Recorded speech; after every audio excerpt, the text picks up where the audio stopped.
Welcome guys. நம்ம சேனலில் already நிறைய விதமான கொழுக்கட்டை போட்டிருக்கோம். ஆனால் இன்றைக்கி இது வரைக்கும் போடாத ஒரு கொழுக்கட்டை, அதுவும் சூப்பராக டேஸ்ட்டாக இருக்கும்.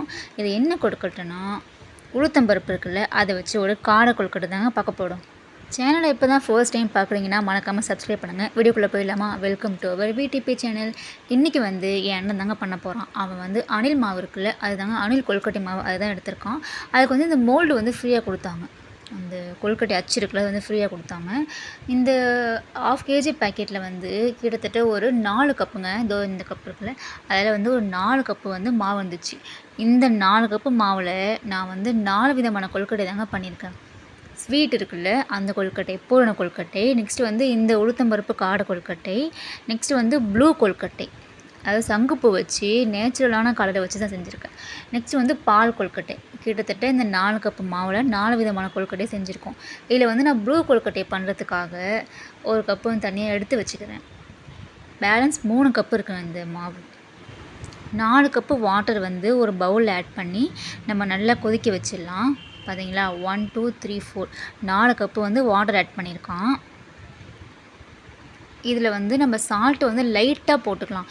ரொம்ப லைட்டாக, கொஞ்சமாக, அதாவது ஒரு 1/4 ஸ்பூன் போதுங்க. இந்த 3 கப் மாவுக்கு 1/4 ஸ்பூன் சால்ட்டு போதும். போட்டு நம்ம நல்லா அந்த தண்ணி கொதிக்க வச்சிடலாம் மக்களே. பார்த்தீங்கன்னா, நான் ஒரு கப்பு எடுத்து வச்சுட்டேன். இது எதுக்குன்னா, இந்த ப்ளூ கொழுக்கட்டைக்கு. நம்ம சேனலில் ஆல்ரெடி இந்த ப்ளூ கொழுக்கட்டை எப்படி செய்யணும்னு போட்டிருக்கேன். கண்டிப்பாக போய் பாருங்கள், மிஸ் பண்ணிடாதீங்க. அவ்வளோதான். பாருங்கள் ஃப்ரெண்ட்ஸ், தண்ணி நல்லா கொதிச்சு போச்சா. இப்போ கையில் சுடாமல் இருக்கணும்னா நீங்கள் இந்த வச்சு எடுங்க. தண்ணி நம்ம கொஞ்சம் கொஞ்சமாக ஆட் பண்ணிக்கலாம் மக்களே.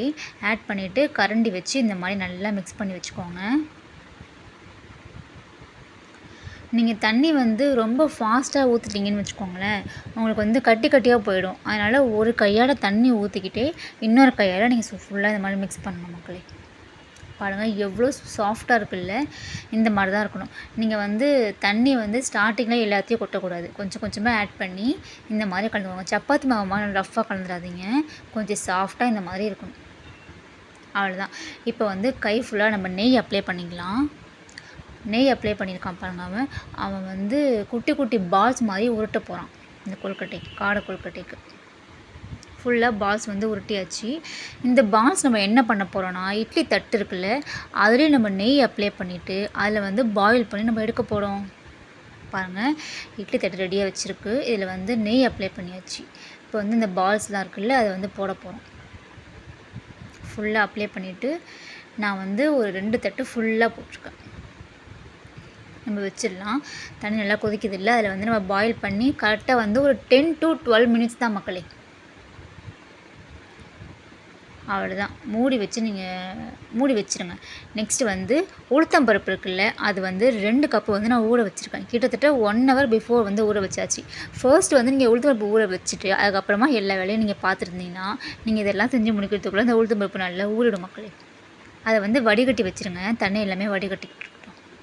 இப்போ ஒரு ஜார் எடுத்துக்கோங்க. அதில் காரத்துக்கு ஏற்ற மாதிரி காஞ்ச மிளகாய். கிட்டத்தட்ட என் அண்ணன் நல்லா காரம் சாப்பிடுவான். அதனால் அவன் ஒரு 8 to 10 வரைக்கும் காஞ்ச மிளகாய் போட்டிருக்கான். அதுக்கப்புறம் கல் உப்பு போட்டிருக்கான். ஒரு 2 ஸ்பூன் போட்டிருப்பான். நெக்ஸ்ட்டு உளுத்தம்பருப்பு வடிகட்டி வச்சுருக்கான். அது எல்லாத்தையுமே இதில் ஆட் பண்ணியிருக்கான். 1 கப்பு உளுத்தம்பருப்பு ஃபுல்லாக ஆட் பண்ணியிருக்கான். இன்னொரு கப்பு அதில் இருக்கட்டும். பாருங்கள், இந்த மாதிரி கொடன்னு அடித்து எடுத்தால் போதும். நைஸாக அடைக்க வேண்டாம். இதையும் இட்லி தட்டில் வச்சு நம்ம பாயில் பண்ணி கரெக்டாக ஒரு 5 to 8 மினிட்ஸ் வரைக்கும் வச்சு நம்ம எடுத்துடலாம். பார்த்தீங்களா, ஒரு 8 மினிட்ஸ்க்கு அப்புறம் இந்த மாதிரி தான் மக்கள் இருந்துச்சு. வடை மாதிரி இருக்குல்ல, சூப்பராக. அவ்வளோதான், எடுத்தாச்சு. அதுக்கப்புறம் பேலன்ஸ் 1 கப்பு இருந்துச்சுல்ல, அதுவும் அதே மாதிரி அடைச்சி அதே மாதிரி இட்லி தட்டில் வச்சு நல்லா வேக வச்சு நம்ம எடுத்து திருப்பி அதே மாதிரி நம்ம எடுத்து வச்சிடணும் 8 மினிட்ஸ்க்கு அப்புறம். பாருங்கள், இதையும் வச்சாச்சு. அவ்வளோதான், இந்த ப்ராசஸ் முடிஞ்சு போச்சு. இப்போ ஆறுனதுக்கப்புறம் இவ்வளோ கிடச்சிருக்கு மக்களே எனக்கு. பார்த்தீங்களா, 1 கப்பு போட்டிங்கன்னா 2 தட்டு வரும். 2 கப்பு போட்டிங்கன்னா 4 இட்லி தட்டு வருங்க. 4 தடவை வச்சு எடுக்கிற மாதிரி இருக்கும். 2 டைம்ஸ் வச்சு எடுக்கிற மாதிரி இருக்கும். இது நம்ம பிச்சு பிச்சு போட்டுக்கலாம். இந்த மாதிரி தூள் மாதிரி நம்ம பண்ணிக்கலாம் மக்களே. இப்போ ஒரு பேன் ஹீட் பண்ணிக்கோங்க. அதில் கொஞ்சம் ஆயில் ஆட் பண்ணணும். ஆயில் கொஞ்சம் அதிகமாக தான் ஆட் பண்ணணும், எனக்கு திட்டாதீங்க. ஆயில் நல்லா ஹீட் ஆனதுக்கப்புறம் கடுகு, ஜீரகம், உளுத்தம்பருப்பு, கடலைப்பருப்பு எல்லாம் வந்து ஒரு 1/2 ஸ்பூன் போதும். வாசனைக்காக கருவேப்பிலை, பெருங்காயம் போட்டு நல்லா மிக்ஸ் பண்ணிவிட்டு, நம்ம எடுத்து வச்சுருக்கோம்ல அந்த உளுத்தம்பருப்பு எல்லாத்தையும் போட்டு நல்லா மிக்ஸ் பண்ணி வச்சுருங்க. கிட்டத்தட்ட 20 மினிட்ஸ் வந்து இது பேன்லேயே ஹீட் ஆகணும் மக்களே. அந்த அளவுக்கு நல்லா அப்படியே தூள் மாதிரி வரணும். நீங்கள் அந்தளவுக்கு பிச்சு போட்டுருங்க, உங்களுக்கு ரொம்ப ஈஸியாக இருக்கும். பார்த்தீங்களா, அதுக்குள்ளே இதுவும் ரெடி ஆகிடுச்சு பாருங்கள். நம்மளோட கொழுக்கட்டை இந்த பால்ஸ் இருக்குல்ல, குட்டி குட்டி பால்ஸ், அதுவும் ரெடி ஆகிடுச்சு. எவ்வளோ சூப்பராக இருக்குது பார்த்தீங்களா. இந்த ஸ்டேஜில் நம்ம அந்த பாயில் பண்ணி வச்சுருக்கோம்ல அந்த பால்ஸ், இந்த கொழுக்கட்டை பால்ஸ், அது வந்து நல்லா பாயில் ஆகிடுச்சு. நீங்கள் அப்படியே சாப்பிட்டு கூட பார்க்கலாம். நல்லா சாஃப்டாக ஸ்மூதியாக இருக்கும். இப்போ வந்து 20 மினிட்ஸ் ஆகிடுச்சு. இந்த பால்ஸ் எல்லாத்தையுமே நம்ம இது கூட ஆட் பண்ணிடலாம். எவ்வளோ அழகாக உருண்டு உருண்டு வருது இல்லை, சூப்பராக இருக்குல்ல பார்க்குறதுக்கே. டேஸ்ட்டும் சும்மா வேறு லெவலில் இருக்கும். கண்டிப்பாக நீங்கள் ட்ரை பண்ணுங்கள். நீங்கள் வந்து கரெக்டாக வந்து அந்த உப்பு, மிளகாயெல்லாம் போட்டிங்கன்னா சூப்பராக அமைஞ்சு போயிடும். அவ்வளோதான் மக்களே. இப்போ வந்து நல்லா மிக்ஸ் பண்ணி வச்சிட்டிங்கன்னா ஒரு சூப்பரான உளுத்தம்பருப்பு காடை கொழுக்கட்டை ரெடி. இந்த கொழுக்கட்டை வந்து எங்கள் அம்மா பண்ணாங்கன்னா எனக்கு ரொம்ப பிடிக்கும் மக்களே. அதனால் நீங்கள் ட்ரை பண்ணிவிட்டு மறக்காமல் கமெண்ட் பண்ணுங்கள். இந்த கொழுக்கட்டை பிடிச்சவங்களுக்குலாம் இந்த வீடியோவை ஷேர் பண்ணுங்கள். நம்ம சேனலில் ஆல்ரெடி நிறைய கொழுக்கட்டை வீடியோ போட்டிருக்கோம். அதையும் போய் கண்டிப்பாக மிஸ் பண்ணாமல் அப்படியே மறக்காமல் நம்ம சேனலையும் சப்ஸ்கிரைப் பண்ணுங்கள், லைக் பண்ணுங்கள். நாளைக்கு காலையில் ஒரு சூப்பர் ஹெல்த்தி வீடியோவில் பார்க்கலாம். பாய்.